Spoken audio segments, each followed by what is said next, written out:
Bem-vindo, Boulos, tudo bem? Tudo bom, Dri, Rovai, Sinara? Satisfação estar com vocês mais uma vez aqui na Fora. Bom dia, Boulos. O que aconteceu em São Bernardo, meu amigo? Quer dizer que a violência bolsonarista, aliás, agora acaba de acontecer em Brasília, algo semelhante, lá Érica Cocai estava denunciando, bolsonarista tira a arma também para uma coletiva. Boulos, como foi isso e como tem sido fazer campanha e circular, né? Você que é uma figura pública, eles te reconhecem em qualquer canto. Se for fazer xixi no banheiro do boteco, tem um bolsonarista, deve estar sendo uma encheção de saco. Então, assim, como é que está isso, Boulos? Vamos lá, Rovai. O que aconteceu, né? Vamos primeiro aos fatos e depois dialogar sobre isso, porque obviamente não foi um fato isolado. Aliás, teve um fato muito mais grave um dia antes, que foi o assassinato em Mato Grosso, a facadas, de um eleitor do Lula, de um cara de esquerda, por um bolsonarista que tentou decapitar ele, né? Assim, o nível de violência política no Brasil está abismante, preocupante, e por isso precisa ser denunciado. Nós não podemos normalizar esse tipo de prática. O que aconteceu, vai comigo e com a Ediane Maria, candidata a deputada estadual, na sexta-feira lá. A gente estava caminhando, a gente tem feito muitas caminhadas de campanha em regiões comerciais, de comércio popular, né? Porque tem muita circulação de gente, é um local de disputa de voto, é um lugar que a gente não fica só pregando para convertido, né? A gente vai tentar virar voto. A gente tem feito uma iniciativa de virar voto intensa na nossa campanha. Todo dia eu estou na rua, em locais diferentes. E a gente panfleta. Eu estava lá panfletando e eu fui entregar panfleto para um cara, junto com a Ediane, e o cara falou, não, aqui é Bolsonaro. Até aí, isso tem acontecido, inclusive, em alguns lugares, é normal. E a Ediane foi buscar dialogar com ele. Chegou para o cara, isso lá na Marechal Deodoro, quem conhece São Bernardo, é a principal rua de comércio ali do centro de São Bernardo. Chegou para o cara e falou, pô, mas por que Bolsonaro? Tentou fazer um diálogo, o que também é normal numa campanha eleitoral. E o cara falou, não, eu sou Bolsonaro e estou armado. E já botou a mão na cinta na hora, né? Deu para ver ali o volume da arma, pegou, ele não chegou a sacar a arma, mas do jeito que as coisas estão, é um passo, né? Essa turma está enlouquecida, não tem limite.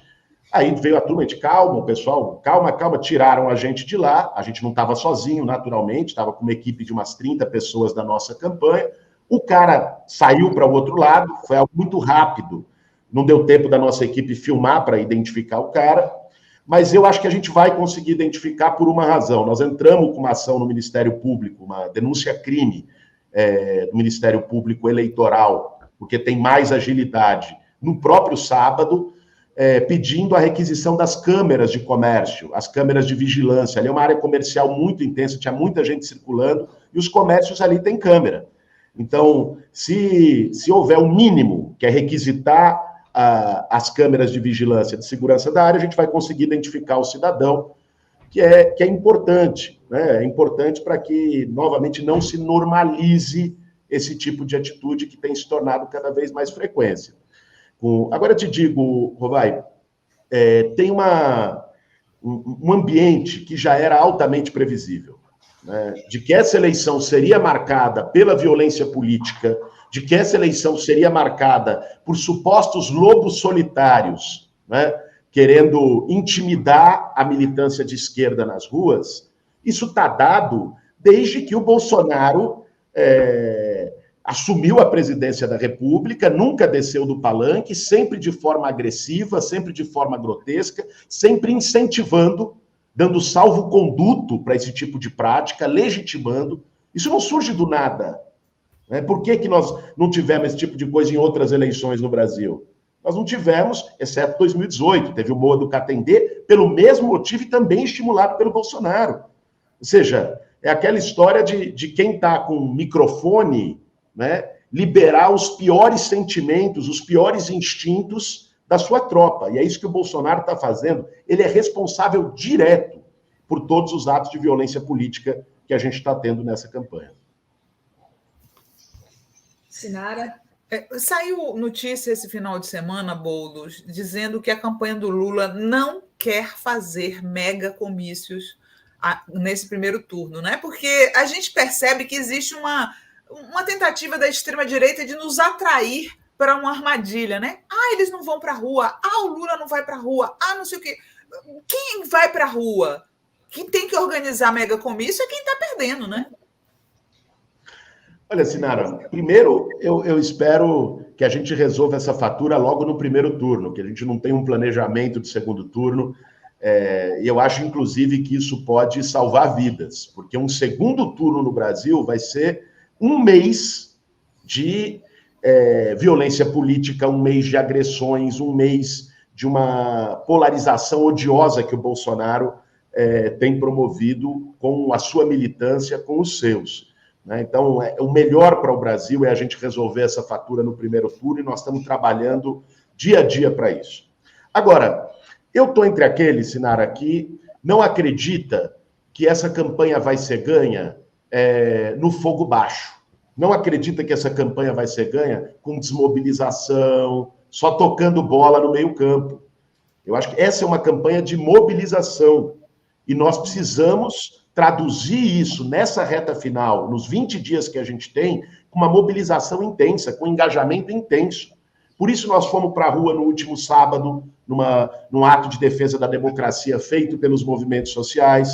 Sinara, a lição que nós temos dos últimos anos no Brasil é que quando a direita ocupa as ruas e a esquerda não responde à altura, não dá coisa boa. Não dá coisa boa. Então, assim, eu acho que nós vamos ter que estar na rua nesse último período. O Lula tem uma agenda de campanha.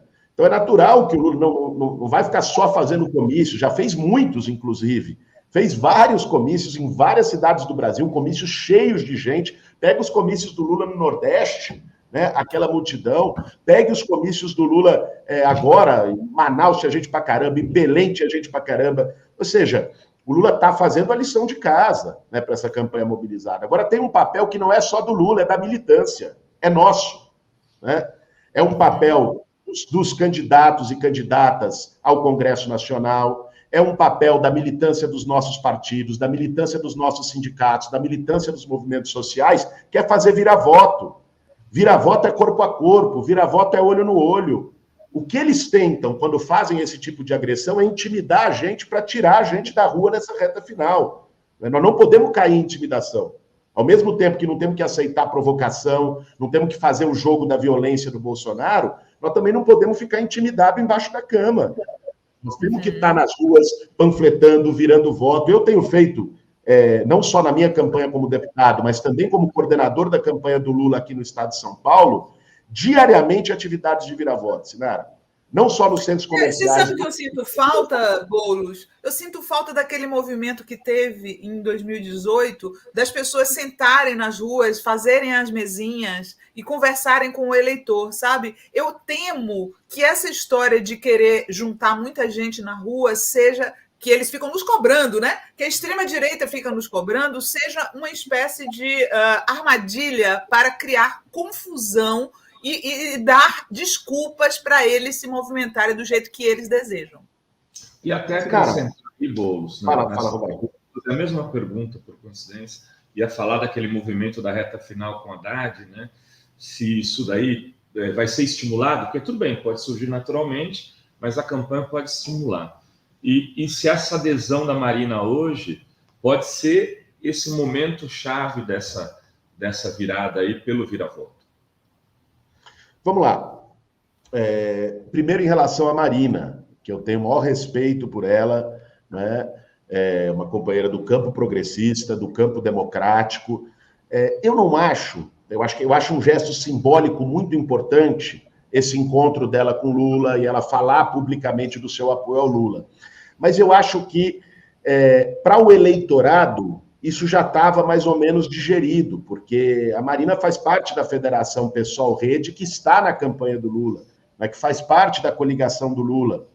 Então, eu acho que o eleitorado, óbvio, o nosso campo e o campo progressista vê isso com muitos bons olhos, né, mas eu acho que a virada que a gente precisa, Rovai, ela é uma virada que passe sobretudo pelo engajamento e a mobilização da militância, dos ativistas e do campo democrático, de cidadãos comuns, de gente que não está num sindicato, num movimento social, num partido, mas entende o que está em jogo nesse momento do país. Eu acho que esses últimos 20 dias são decisivos.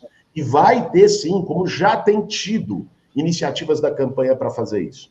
A gente tem feito o Sextou com Lula, por exemplo. Tem ido mutirões de gente em todos os lugares, à noite, dialogar com a juventude, nos pontos de encontro com a juventude. A gente tem feito os comitês populares, né, os núcleos, os grupos de ação de campanha, que estão nos territórios, que estão nas universidades, que estão nas escolas, nos locais de trabalho, dialogando todo dia. Na semana passada, nós tivemos na saída da Volkswagen com os trabalhadores, com os metalúrgicos, conversando e dialogando, né? Nos vários redutos, né? Para que a gente consiga furar a bolha. Porque, veja, falta pouco. 1 ou 2% pode definir se essa eleição vai ou não para o segundo turno. Então, isso dá para a gente virar.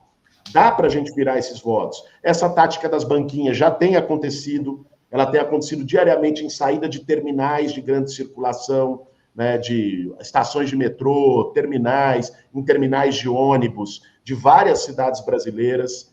Aqui no estado de São Paulo, eu acompanho mais de perto, de uma forma bastante intensa. Né? Eu acho que a gente precisa fazer mais. Né? O que a gente tem feito, Sinara, é meio que uma convocação, porque a campanha também não tem condição de centralizar tudo. Tem muitas coisas também que é a iniciativa da sociedade, das pessoas puxando. Sim, claro. O bolsonarismo tenta intimidar justamente para coibir essa iniciativa, de uma pessoa ficar com medo de ir para a rua com uma banquinha de vermelho, com adesivo do Lula, para intimidada. Nós não podemos cair nesse jogo de intimidação, né? Senão o clima das ruas desses últimos 20 dias vai ser um clima muito odioso, vai ser um clima de medo e não de esperança. Nós temos que imprimir um clima de esperança.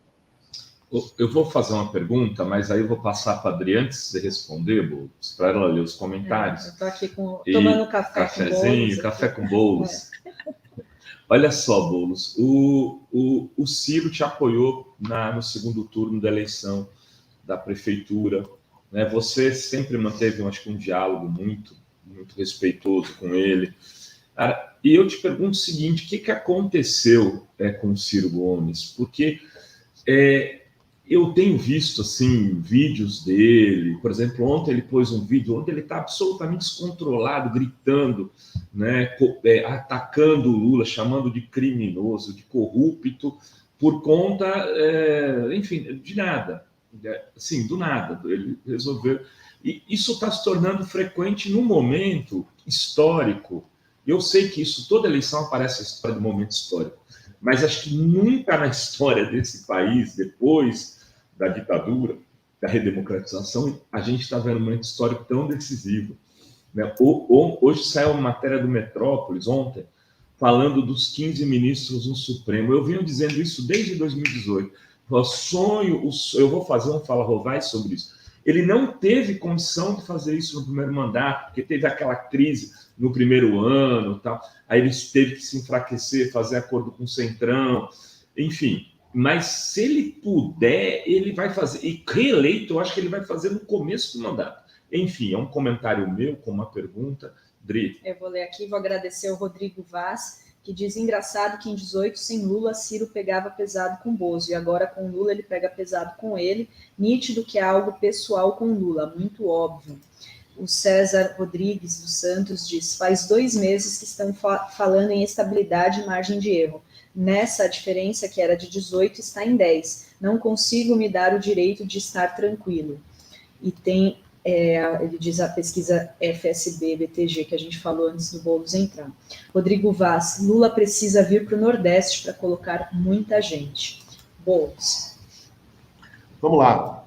Primeiro, só dialogando com um dos comentários, Dri, olha, nós não podemos cair na onda do já ganhou, do tá eleito.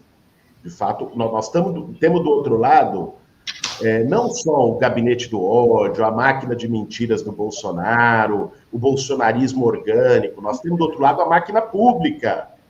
O cara está injetando dinheiro de maneira descontrolada, né, para que e com validade até dezembro, para que possa fazer uma compra de votos massiva.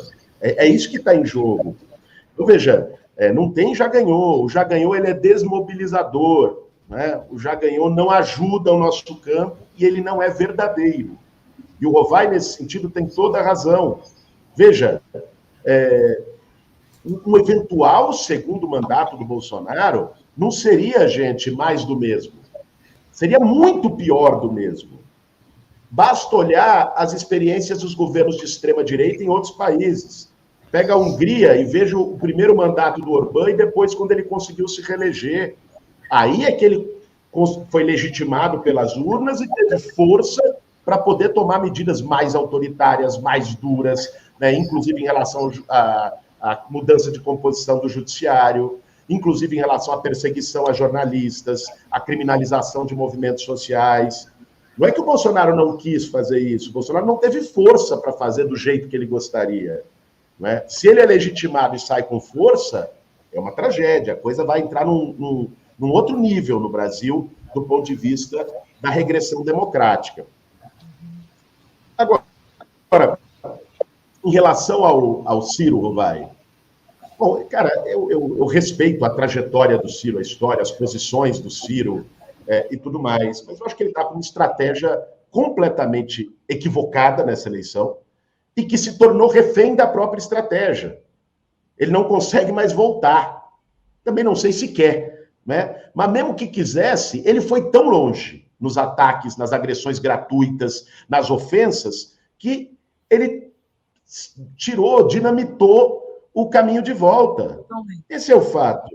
E aí ele tem que ir fugindo para frente. A fuga do Ciro é ser mais extremo no caminho que ele adotou, que é um caminho de tentar igualar Lula e Bolsonaro, né, duas faces da mesma moeda, e é um caminho para tentar ganhar o voto de uma classe média, vamos dizer assim, liberal, de uma classe média conservadora, de uma classe média que historicamente votou nos tucanos e tal, que tem um certo arrependimento de ter votado no Bolsonaro em 18, ele quis ser mais realista que o rei e transformou o antipetismo no grande mote da sua campanha, os ataques ao Lula no grande mote da sua campanha. Eu acho que isso é uma tragédia, isso é ruim. Isso é ruim para o Ciro, isso é ruim para o país, porque dificulta, inclusive, o objetivo que nós temos de buscar derrotar o Bolsonaro logo de cara. E veja, esse objetivo não é um objetivo qualquer, não é um objetivo arrogante. Nós queremos ganhar no primeiro turno porque nós somos bons. Não. Esse objetivo tem a ver com a situação que está vivendo o país. Gente, não tenho dúvida que o Bolsonaro vai tentar deslegitimar o processo eleitoral. Uma vez derrotado, ele vai tentar deslegitimar o processo eleitoral. É impensável uma situação do Bolsonaro ligando para o Lula para parabenizar pela vitória, abrindo a possibilidade de um governo de transição, como teve do Fernando Henrique para o Lula, lá no Banco do Brasil, se estabelece a transição. Isso é impensável. Ele vai também continuar acusando o seguinte. A questão é quem o Bolsonaro vai mobilizar. Que ele vai seguir o roteiro Trump, para mim está muito claro. A questão é quem vai ir junto com ele. Se ele é derrotado no primeiro turno, fica muito mais difícil dele angariar gente para ir junto com ele. Sim. Até porque se ele chegar e dizer no primeiro turno que a eleição foi fraudada, ele vai ter que dizer que a eleição de todos os deputados do Centrão que eventualmente se reelejam foi fraudada também, porque foi uma eleição só. É muito mais difícil, porque aí o Arthur Lira vai olhar para ele e falar, fraude, meu amigo, eu me elegi aqui no Alagoas, né? Ele não consegue, nem a turma que teve com ele consegue angariar. Mas a lógica... É complicado.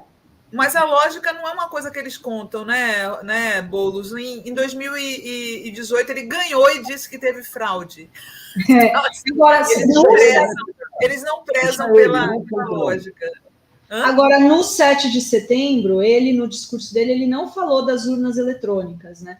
Agora, vocês não acham que ele está indo para outra estratégia mais de falar que o Lula é ladrão, da corrupção, intensificando ataques violentos, falou em extirpar o ex-presidente Lula? Será que ele não está meio abandonando esse discurso da urna eletrônica? por conta até disso? Bom. Dri, eu acho que ele está provisoriamente buscando fazer todo o esforço para levar um segundo turno. Ele sabe, por mais que ele diga que não acredita em pesquisas e blá, blá, blá, no fim do dia tem estrategistas ali e eles sabem que o Lula está na frente com boa chance de ganhar no primeiro turno. Qual é a meta dele? A meta dele é levar um segundo turno. Então, para ir para o segundo turno, ele tem que fazer um discurso que possa dar voto, que possa ecoar nas pessoas. O da urna eletrônica não dá voto. O discurso da urna eletrônica tem o objetivo de coesionar a militância dele, de deixar a militância dele mais violenta, mais aguerrida, né, com espírito golpista. Mas não traz nenhum voto para ele. Então, eu acho que ele, por 3 semanas, mudou a estratégia para poder ganhar um pouco mais para chegar ao segundo turno, mas não tenha dúvida que num segundo turno, uma vez o Lula ganhando a eleição, né, o Bolsonaro vai retomar o discurso. Ele já fez isso em outros momentos. Num dado momento da pandemia, ele aliviou o discurso autoritário, né? E não sei o quê, porque eles fazem pesquisa, eles sabem o que está pegando, o que não está pegando, o que vai no eleitorado. Eu não acredito no Bolsonaro, em hipótese nenhuma. Eu acho que ele vai buscar deslegitimar o processo eleitoral. Toda a questão é se ele vai ter força ou não e quem vai estar do lado dele. Eu queria fazer uma perguntinha. Deixa eu só ler os superchats antes. E deixa eu falar só uma coisa, Adri. Estou publicando aqui o artigo que eu acabei de postar no blog, estava só postando, que é sobre essa coisa do golpe supremo aí, tá? Deixa eu agradecer, ó, Ariane Pini. Bom dia, querido Boulos. Tem sempre meu voto, que admiro demais. Nasci em São Bernardo do Campo, hoje moro em Curitiba. Não me manifesto por medo. No feriado fui a Santa Catarina, assustador o apoio ao Bolsonaro. Mas a esperança vai vencer o medo. Tamo junto. Obrigada, Ariane. Tamo junto, Ariane. A Lenita, a senhora Marina Silva foi a responsável pelo desmantelamento do antigo Museu da Fauna e Flora do Parque Nacional do Itatiaia. De 2005 a 2007, perdemos 18 mil itens das mais importantes coleções. Culpa dela, um absurdo, Sinara sabe. Sinara sabe. Ela mandou já para mim algumas informações sobre isso, sobre o desmantelamento desse museu. José Silva manda aqui um super sticker. Eliette Araújo de Oliveira, aqui em São Gonçalo, Rio de Janeiro, um bolsonarista tentou intimidar as pessoas que estavam na fila para ver o Lula no Clube Tamoio. Graças a Deus, a polícia mandou o cara embora. E a Márcia Simon diz, notem que o bolsonarista da marmita pediu desculpas pelo vídeo, mas não a senhora humilhada pela sua pobreza. Sim, é verdade. Então, quem que faz primeiro? O Rovai ou a Sinara, então? Eu queria perguntar o seguinte para o Boulos. Boulos, sua campanha em 2020 a prefeito foi uma campanha muito exitosa em termos de redes, né? Vocês atingiram muita gente com pouco dinheiro, pouco tempo, né? Você acha que a campanha do Lula está indo bem nesse aspecto? Você tem contribuído com isso? Eu acho que a campanha do Lula tem conseguido dialogar com o espírito das redes sociais. A gente tem um problema, digo a nós, o campo de esquerda, que é um problema de linguagem. A gente entrou atrasado na disputa de redes, a extrema-direita entrou de uma forma mais intensa e com muito dinheiro, vale dizer, não é só criatividade de meme, é até grana pra caramba, o que foi a Cambridge Analytica, o que foi todos os gabinetes de ódio que eles montaram por aí para ganhar eleições pelo mundo. E às vezes a esquerda tinha uma dificuldade, houve num primeiro momento até uma subestimação das redes sociais pelo nosso campo. Eu acho que a nossa campanha de 2020 teve um papel importante de mostrar que é possível, sem a gente recuar nos nossos princípios, naquilo que a gente acredita, fazer uma campanha mais alegre, menos sisuda, que dialogasse mais com esse espírito das redes, com juventude, com meme, com ironia, né? Sem perder, lógico, a dimensão da gravidade do momento que a gente vive no país. E eu acho que a campanha do Lula tem feito isso, né? Na medida do possível, a gente tem buscado ajudar. Eu acho que o Edinho, que é o cara que está coordenando a campanha do Lula, é uma figura extraordinária. O Edinho não é um especialista em comunicação, mas o Edinho é um cara que sabe ouvir muito e tem a habilidade política de dialogar com vários setores. Ajudou a montar um time muito bom, e tem gente da nossa campanha que foi para a campanha do Lula agora também para ajudar na parte de redes sociais, então já há uns 2 meses. Então, eu acho que tem ido num bom caminho, né? É lógico, se você olhar o engajamento de redes, uma comparação entre o Bolsonaro e o nosso campo, eles ainda estão na frente, mas estão na frente porque entraram primeiro, né? Porque a rede social é o partido deles, eles têm um partido digital, né? O Bolsonaro não tem um partido, ele está no PL, ele estava no PSL, ele teve no PP, ele teve não sei quantos outros. Para ele a questão não é o partido político, ele montou um partido digital, e também porque eles têm um engajamento pago de robôs muito forte, né?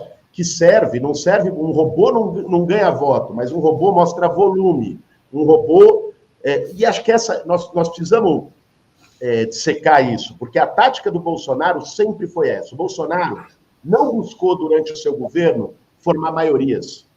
O Bolsonaro trabalhou dia e noite para coesionar a sua minoria. E foi isso que fez, inclusive, com que ele chegasse, mesmo depois de tanta tragédia, do pior governo da história republicana desse país, com que ele chegasse com 20%, 25%, mesmo nos piores momentos. Porque ele coesionou, ele montou um movimento de extrema-direita, numa guerra cultural, ideológica, de redes, coesionado, né? Então, eu acho que o desafio que nós temos, Sinara, é um desafio de fortalecer o nosso engajamento de rede. A nossa militância precisa também estar mais presente, entendendo que a rede social é um espaço de disputa importante. E eu acho que os espaços do campo progressista que nós temos, como é a Fórum, são muito importantes para isso, sobretudo no YouTube. O YouTube, num dado momento, foi quase colonizado pela direita e pelo bolsonarismo, né? Eu acho que a gente olha, mas eles têm... Mas se a gente não pegar as ferramentas e os instrumentos que a gente tem, que o nosso campo tem, para fazer um debate qualificado, para colocar os nossos valores, para disputar as nossas visões da sociedade, né, não vai. Tem um elemento aí também que é de insistência, de militância, de engajamento digital, que a gente precisa fortalecer. Olha só, o Boulos tem outra entrevista meio-dia, vou só dar a palavra para ele fazer aí as despedidas, e se puder ter uns 30 segundos para falar o que você acha que deve fazer nesses 20 dias, fica à vontade, Boulos, também não perde a próxima entrevista. Obrigado, Rovai, obrigado, Dri, obrigado, Sinara, obrigado a toda a turma da Fórum que acompanha aqui o canal. Olha, primeiro em relação aos próximos 20 dias, eu acho que é militância e engajamento, gente. É recuperar o espírito do vira-voto. A Sinara trouxe aqui o que foi aquele segundo turno de 2018, os 15 dias. Aquele espírito de montar a banquinha, de ir no ponto de ônibus, de conversar com os vizinhos. Não tem uma rede. Todo tem que mundo começar tem vizinho, amigo, né? Parente, colega de trabalho. Tem que começar. Desculpa, já. Sinara, não vi. Tem que começar claro, já. É para ontem. Nós já estamos fazendo e precisamos de mais intensidade. Tem uma coisa que é a organização da campanha dá conta, mas tem uma coisa que é a espontaneidade, a iniciativa das pessoas, que também precisa acontecer. Então, eu faço esse apelo aqui, reforço a necessidade da gente fazer nessa reta final um mutirão de vira-voto. E quero dizer também, nós tivemos a oportunidade de conversar isso numa outra ocasião, que esse ano nós não podemos apenas ficar focado na eleição presidencial. A eleição presidencial é decisiva, é o que vai decidir se o Brasil vai ter futuro ou não. Ponto. Ela é a nossa prioridade. Mas se a gente elege o Lula e mantém o Congresso Nacional com a cara que ele tem hoje, a governabilidade do Lula vai estar radicalmente prejudicada. O Arthur Lira se reelege presidente da Câmara, o orçamento secreto continua, porque nós tivemos uma corrosão no sistema de governabilidade brasileiro, sobretudo com o salto do orçamento secreto e o Centrão se apoderando da máquina pública. É isso que nós temos hoje. Então, é essencial a gente eleger uma grande bancada progressista, uma grande bancada de esquerda. Eu sou candidato a deputado federal justamente para contribuir nesse intento, para poder chegar lá, fazer o embate no Congresso Nacional, fazer o enfrentamento necessário no Congresso Nacional, né? E que a gente chegue com um time forte, capaz de ajudar a reconstruir o Brasil. Muito bem, Boulos, muito obrigado, agradecido aí. Manda um abraço para a sua assessoria, que deve estar desesperada. Vai lá. Obrigada, Boulos. Valeu, Rovai, valeu, Cris. Sinara, tamo junto.